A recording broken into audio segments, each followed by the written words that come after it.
Haidala Isis, Kalgajad Hino Dihad Kilgakayang. I'm Erin Brillin, and I'm from the Haida and Cree Nations. Together with my husband, Andy Everson, we have dedicated ourselves to the revitalization and preservation of our cultures. But as each month passes, our communities along the coast lose precious elders. Every time an Indigenous elder passes, gone with them is a lifetime of wisdom that is lost to the coming generations. The next Ancestors podcast features Indigenous elders and cultural knowledge keepers who have amassed a wealth of knowledge to share with us all. Indigenous wisdom is needed now more than ever to help us navigate in these uncertain times. And through this podcast series, each episode will serve to preserve this valuable wisdom to share with the world before it's too late.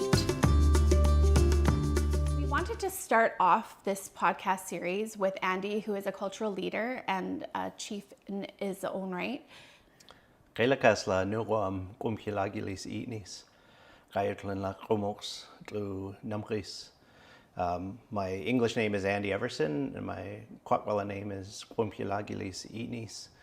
And so we're just going to start with some of the things that you've learned from your grandparents and your mother, your grandmother. She had a traditional marriage, just as we are sort of following in their footsteps. My grandmother's name was Margaret Wilson when she was born. She carried the name Utmagilis, and she was the daughter of a chief up in Fort Rupert, up in Sachis. And so she grew up and was born in 1897, grew up in our traditional village of Fort Rupert, and grew up in a big house and really immersed in the culture as everyone was back then. And so I was fortunate to be born and live with her and around her and visit with her all the time growing up. And she was a massive influence on who I became as an anthropologist and as an artist. And so she grew up and went through a number of different marriage ceremonies throughout her life.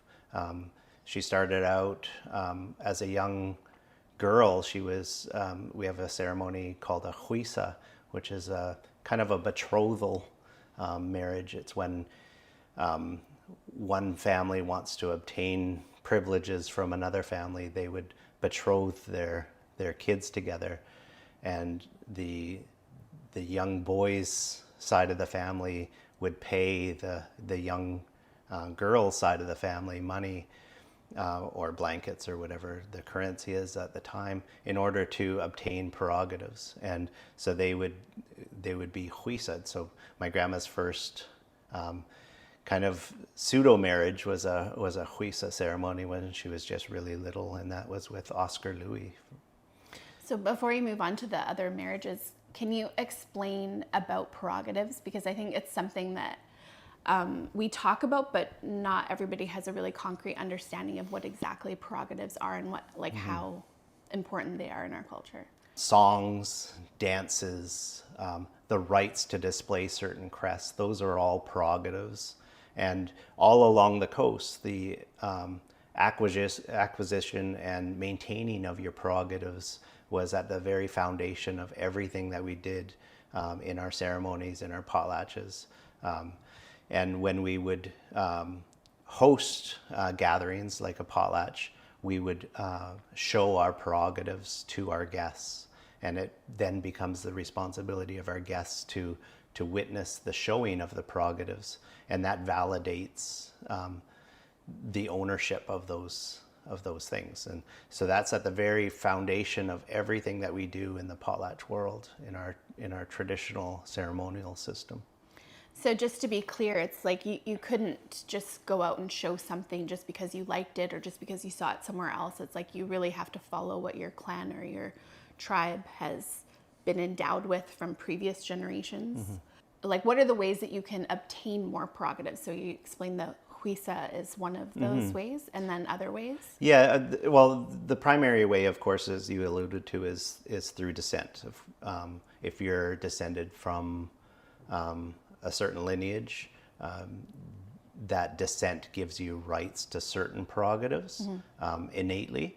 And if you have certain positions within the family, say you're the chief or hold certain potlatch seats, that gives you additional prerogatives that, say, somebody else might not have in your lineage, but you hold the rights to those things. So descent is the number one. It always has been, always will be. But the other way is through marriage, and you can obtain prerogatives through marriage as part of the dowry from the bride to the groom. In our culture, it always goes from the bride to the groom in terms of prerogatives. And so there's different types of full marriages as an adult, and then kind of pseudo marriages or like the huisa, as I mentioned earlier. And the third way is thankfully no longer practiced. It's in the old days they would say that if you could obtain prerogatives through killing. And so when our people were warring, if you killed somebody in battle, you could take their prerogatives from you. And that's one valid way that you used to be able to obtain prerogatives. But now we only obtain them through descent or through marriage. So is it similar, your culture in the Kwakwaka'wakw history, is it the same as on my side with Haida people, how high-ranking people would betroth their children to another high-ranking person so that you're really building upon those prerogatives so that you can kind of acquire more prerogatives? Yeah, whenever we got married, in the old days, you would always try to find somebody that was an equal partnership. So somebody that's a very high-ranking woman, like my grandmother was. She was a noble woman growing up, and that was recognized. And then her first marriage was to the head chief of Fort Rupert, the absolute number one chief in the village, Tom Johnson. And so she married him and was married to him for a fairly brief amount of time, and they didn't have any children. She was just a teenager. It would have been around 16 years old when she got married. She found out that she was getting married to Tom Johnson. So her parents arranged it. Yeah, her parents totally arranged it. She had no say in the matter, and I think she was a little not too happy when that happened, because it was kind of a shock. All of a sudden, he was an older man. So your grandmother Audie went on to have 2 more marriages. And from what I understand is that it's a sort of a beneficial thing for high-ranking people to marry multiple times, because each time they're obtaining more prerogatives with each marriage that happens. For the male side, you obtain more prerogatives. For the female side, you're kind of establishing your father's rank goes up, because he's able to give all those dowries away to the different husbands. So in the really old days, it was often seen as preferable if a person was to marry 4 times throughout their life. Of course, that didn't always happen. A lot of people were very happy in their one marriage, and they stayed married. Even though it was an arranged marriage, they stayed married their entire lives, and they were very happy with that. A kadzikla is traditionally when the groom pays a bride price to the bride's family.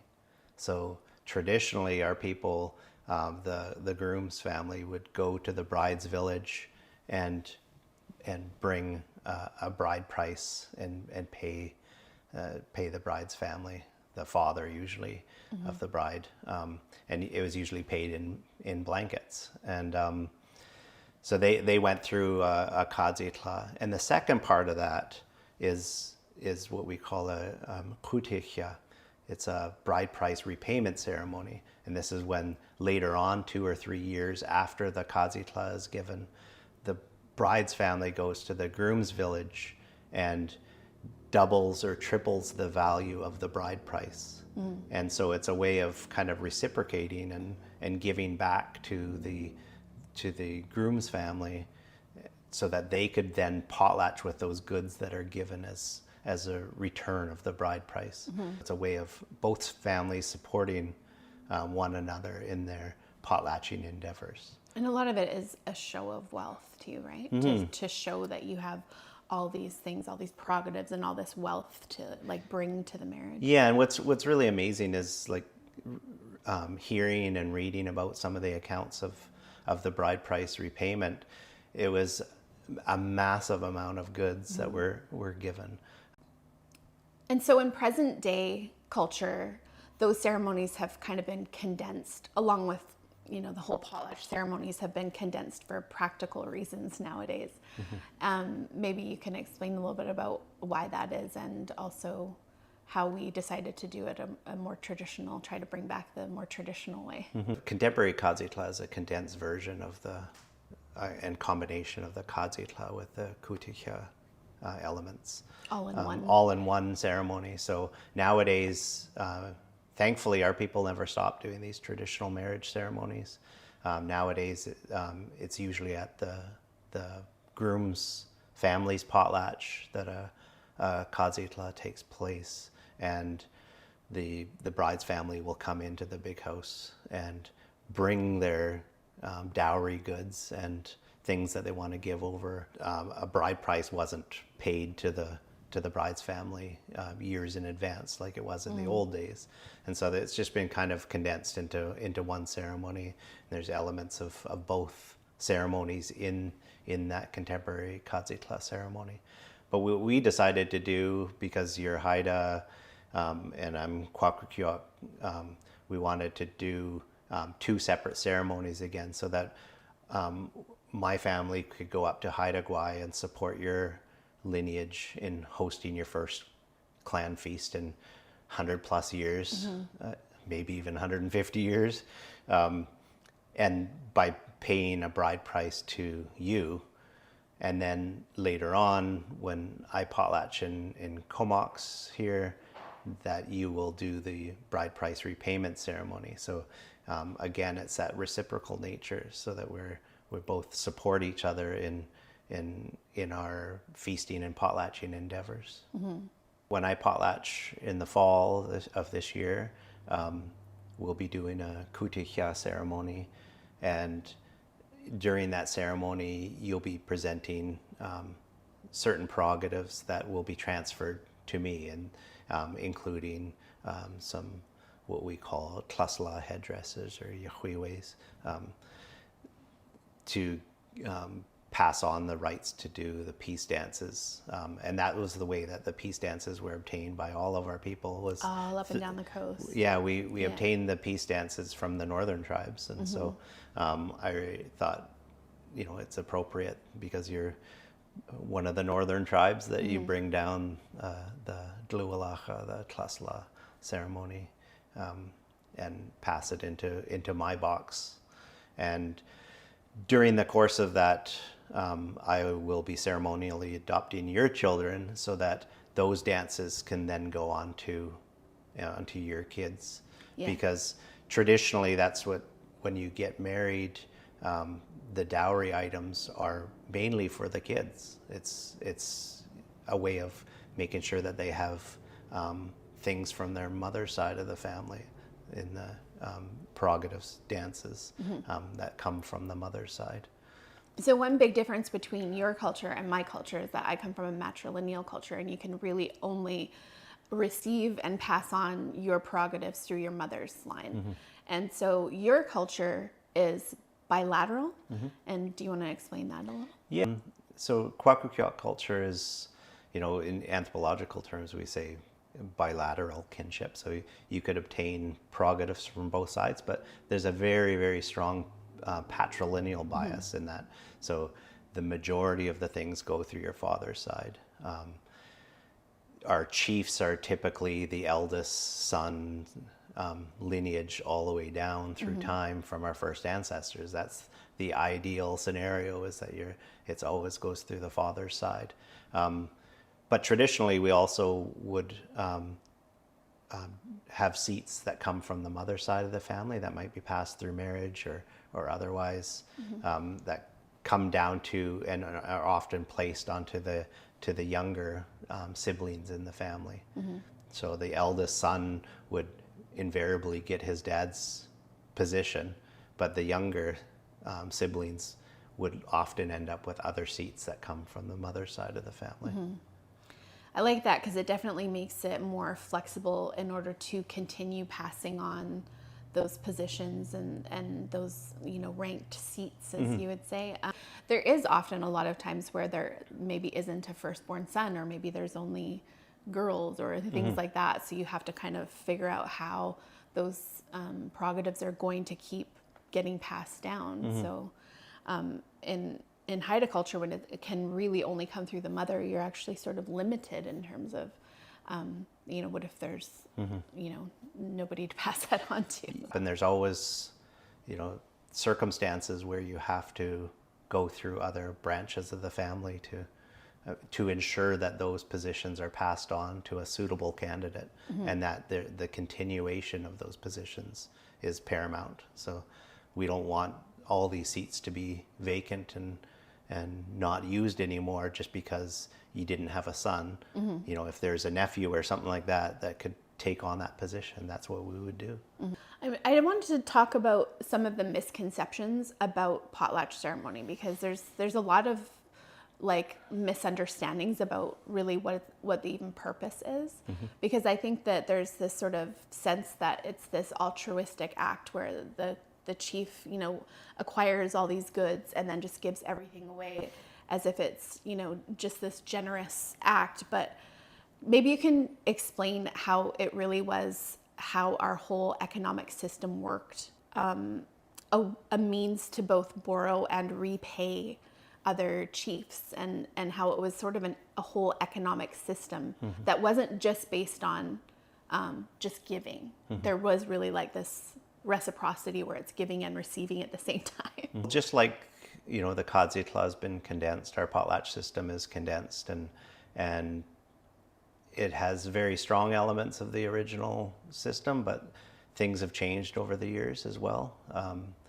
We would have different types of ceremonies, and some of them we would call potlatch, other ones are we would be doing our winter ceremonials, and sometimes you'd just be potlatching to take care of business. Other times you're showing your prerogatives, and we've kind of pushed it all together, so it's become one system now. In the past it was different, so you'd have potlatches where we have ranked seats in our culture. So every namima or house group or clan, people of a common ancestor, there's a number of ranked seats within each namima, and if you had a seat, you had a right to take part in this system.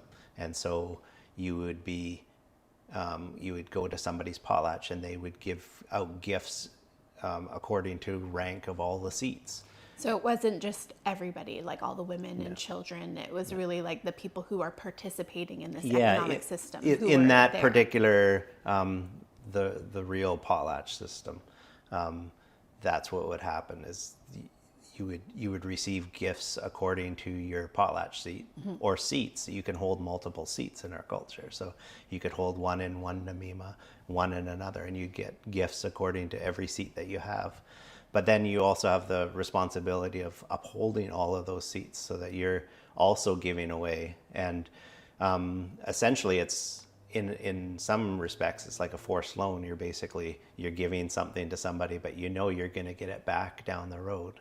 So that was part of our system. One of the things that I really admire, and I'm really impressed with how well documented your culture has been about all of the ranked seats of all the different chiefs, because you have different types of chiefs, and all of those things were all very well laid out, and even down to the names of the coppers and the worth or the value of those coppers. That there's actual documentation of that, because in Haida territory, like, there hasn't been any record of those types of things. And maybe you can describe exactly the use of coppers and what meaning they have for us. We often will simplify coppers to be symbols of wealth, and and of course they are. A copper is a kind of a 2 to sometimes 4 foot tall piece of copper in a particular shape that was originated up in the northern tribes. Eventually, the use of coppers came into our territory. All the way down the coast. Yeah, all the way down. And the purpose of the copper isn't just to symbolize wealth, it is actually a retainer of wealth. And so you could go and purchase a copper from somebody. Say if you wanted to purchase a copper for me, I would sell it to you for $2,000 or whatever the currency is. Or 200 blankets. Yeah, exactly. And then that becomes the value of the copper. And because everything was done publicly, these things become public record. And that's the way that the value of that particular copper is established, is through the purchasing of it. And so if this copper is now worth $2,000, you could hold it and you could use it in your ceremonies. And it's like you're backing up your ceremonies with something that has value.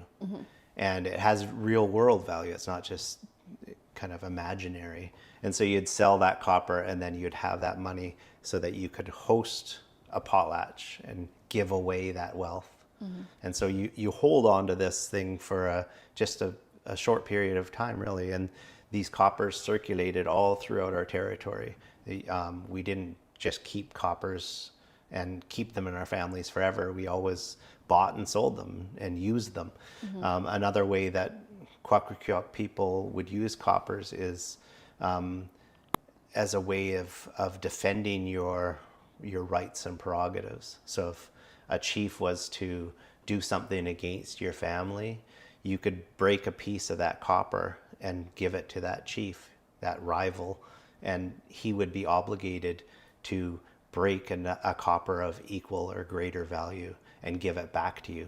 And that might end the whole conflict right there. But they might go and get another copper and do the same thing until one of them loses out or loses face. And so this is a way of protecting your prerogatives, is by having a copper that you are capable of breaking if somebody was to do a massive affront to your family or your lineage. And so it was a way of ensuring that doesn't happen. You know, we didn't do this lightly. We wouldn't just go and break this for whatever, because this diminishes the value of the copper immensely as soon as it's broken.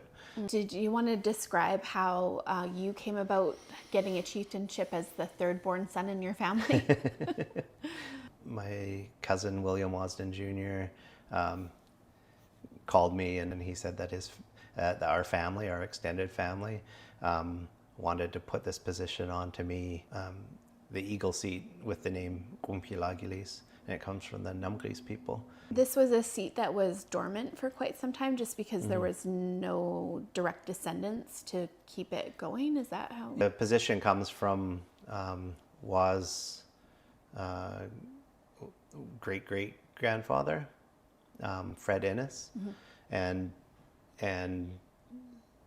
because Wa has the position Wachoidi, which is the higher eagle seat in our lineage. That position was still dormant after Fred had left that seat to take on his dad's position. And so that's where it gets complicated, right? Because if you have multiple seats and you're kind of upholding higher ranking seats, then the lower ranking ones are kind of like less of a priority, but it's hard to uphold all of those seats for one person. And for the longest time, for 67 or so years, the potlatch was outlawed in Canada. It was against the law. It was banned by the Canadian government, and so our chiefs went to prison for potlatching and so on and so forth. But and there was also at that same time it was the tail end of a massive population decline. So our population plummeted. If we look at Fort Rupert, which has one of the best kind of written records through the work of my ancestor George Hunt with Franz Boas. He recorded all the potlatch seats in Fort Rupert, and in Fort Rupert alone, in that one village, 4 united tribes, there's over 800 potlatch seats. Wow.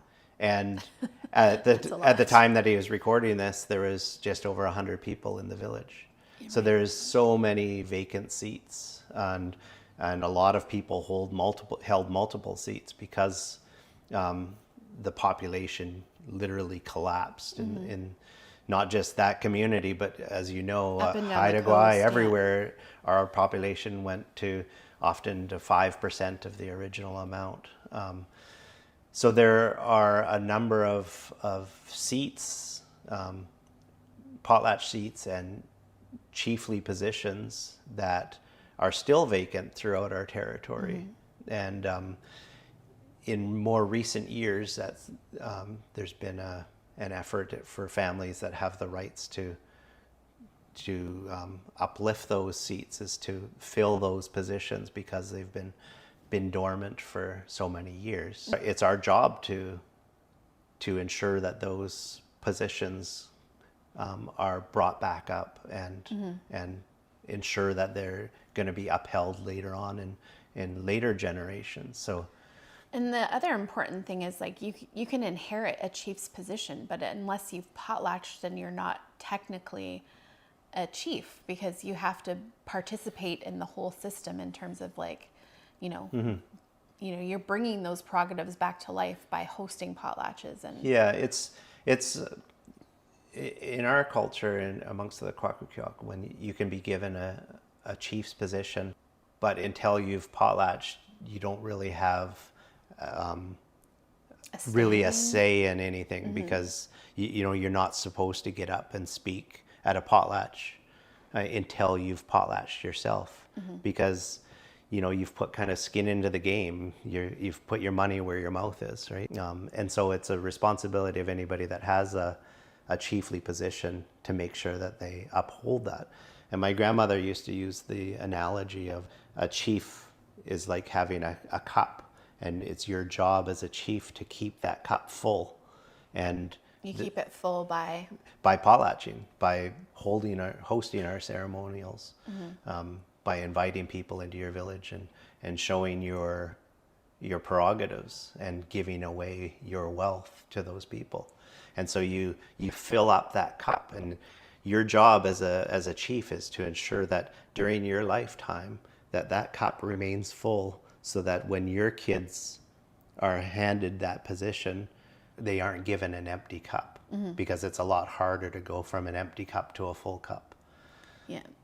In the old days, the ranking system wasn't fixed. Right. And so you could potlatch and raise your rank within your Namima by potlatching above the other ones. Out potlatching. Out potlatching. And then likewise, your Namima within your tribe, you can move up and down according to how much you've potlatched. And then between tribes, you can move the ranking between all the different villages. So you could lose rank by not potlatching as much. Exactly. Like Fort Rupert, the 4 tribes of Fort Rupert came together and kind of moved around the fort, the Hudson's Bay Fort in Fort Rupert, and so they were able to kind of control trade and stuff, and then by kind of controlling that part of the trade, that they were able to out-potlatch other tribes and maintain their number one rank within all the Kwakwaka'wakw tribes. And so there was kind of an incentive for tribes to work together to help each other out, to lift each other up. So in your culture and in mine, there's definitely an ideal way that these prerogatives get passed down, but there's also times where there's exceptions made, and there's different circumstances that might bring that about. But when it comes to your grandparents' marriage, this was a case that you could say was a big exception that was made. So do you want to describe how that worked? Yeah, well, my grandfather, Andy Frank, who I was named after, they met with my grandmother's father. he saw kind of the state of the culture under the potlatch ban and realized that our lineage was in jeopardy. And so he met with my grandparents, and they agreed that they would uphold his prerogatives and make sure that that is maintained after he's gone. My grandfather, through the marriage, got his Eagle Chief's position, Negedzi, which is kind of from his father-in-law. From his father-in-law, which doesn't normally happen. It's not our normal way of doing things. That you wouldn't normally transfer those prerogatives and Eagle Chiefs through marriage. But it did happen. That was his wishes, because he saw the kind of the dire state of our culture and wanted to make sure that our lineage was maintained. And my grandparents said that they would be building this big house here in K'omoks that was part of the dowry. He left instructions that his boxes of treasure will reside in this big house here in K'omoks. So there's always exceptions to the ideal way of doing things. There's when necessary. When necessary, and the main reason for that is to uphold the culture. And it's the chief's decision to do that. And so if he wanted his box of treasures to come here to K'omoks, as he left instructions with Mungo Martin and Tom Umkeet. So the responsibility went on to your grandfather to build the big house as part of the dowry, or? Yeah, as part of the dowry and to maintain the culture.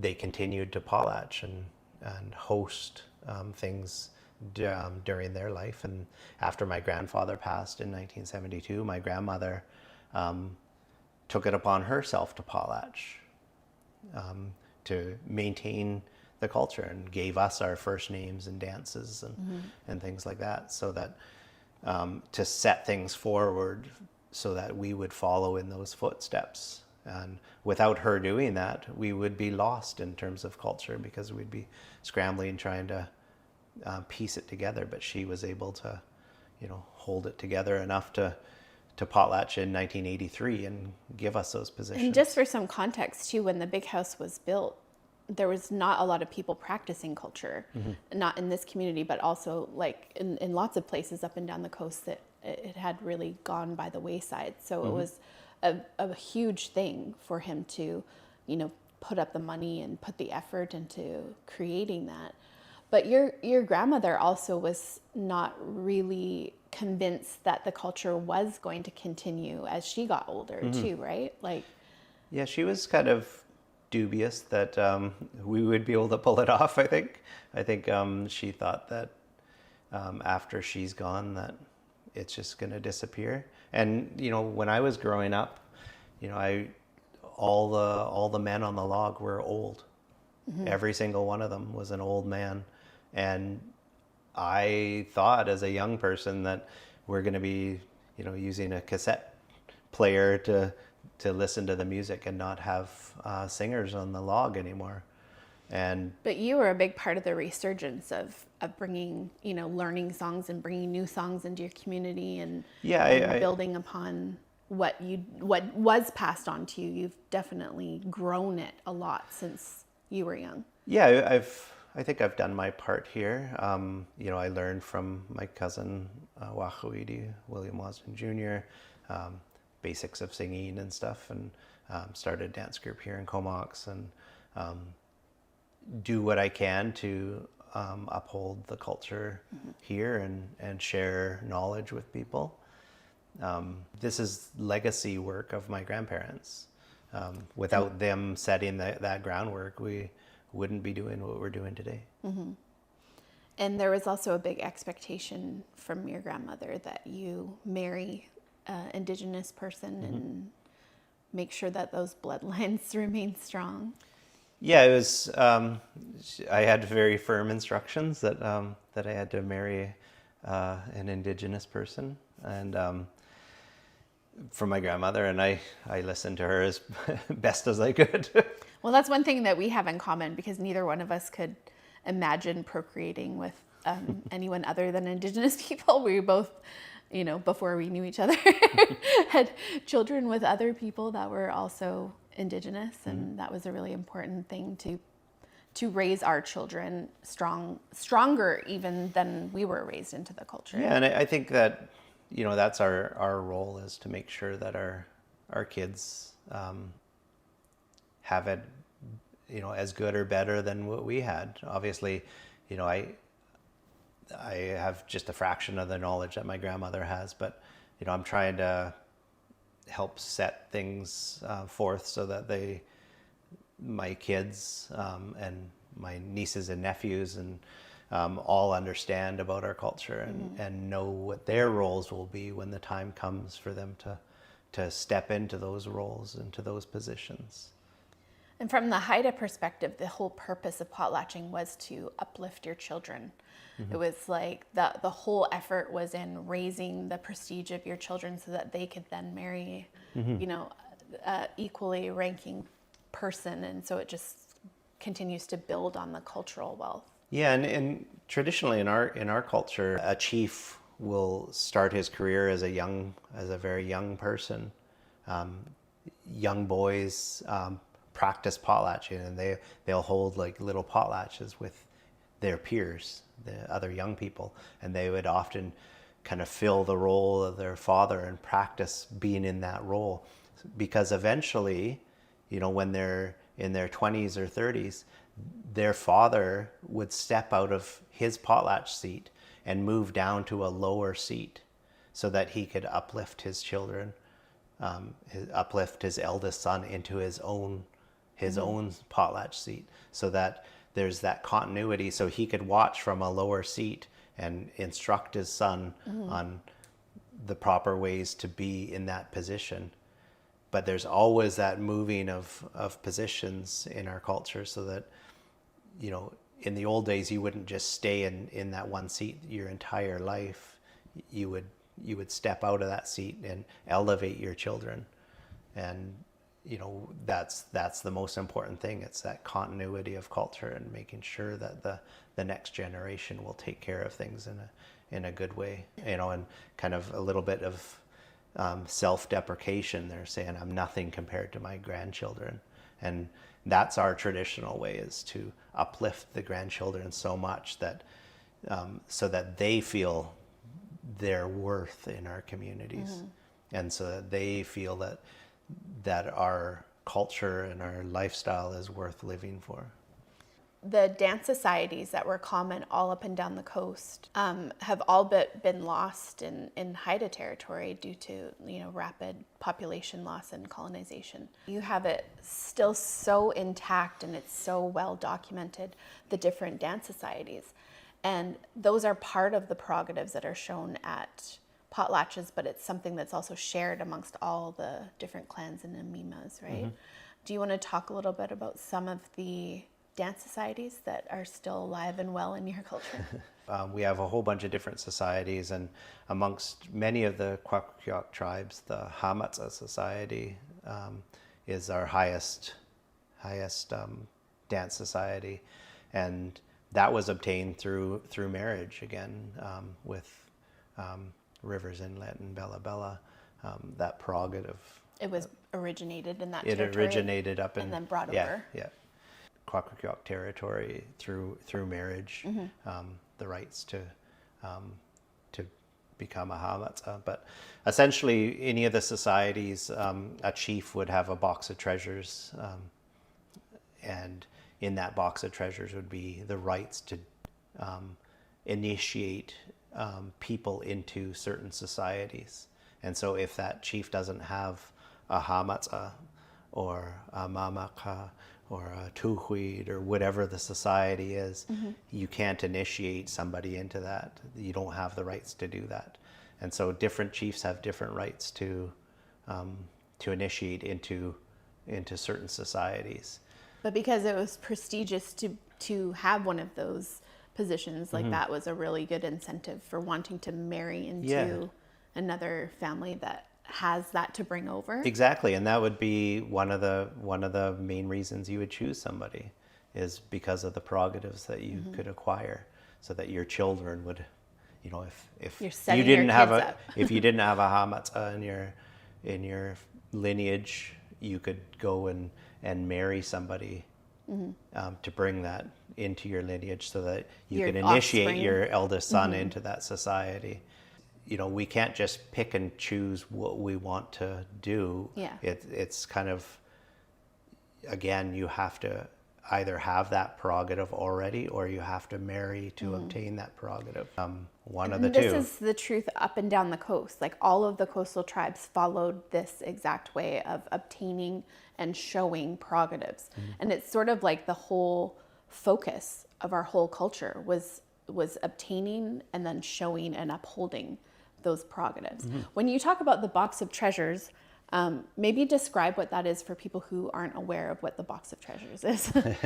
So a box of treasures is a metaphor for a literal box. So our people use bentwood boxes to store our possessions, and they would usually have painted and often carved boxes, fancy boxes that we would put our regalia into.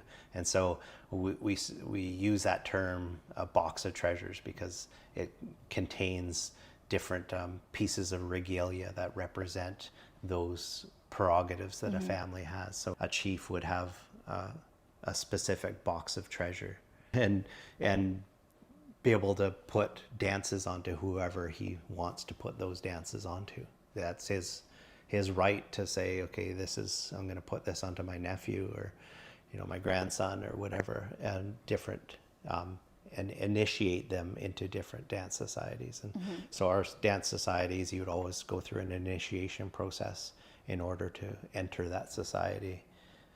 And so this box of treasures is really just a metaphorical way of describing the entirety of a chief's prerogatives. Yeah, so it's all of the cultural property that is owned by the chief and his offspring.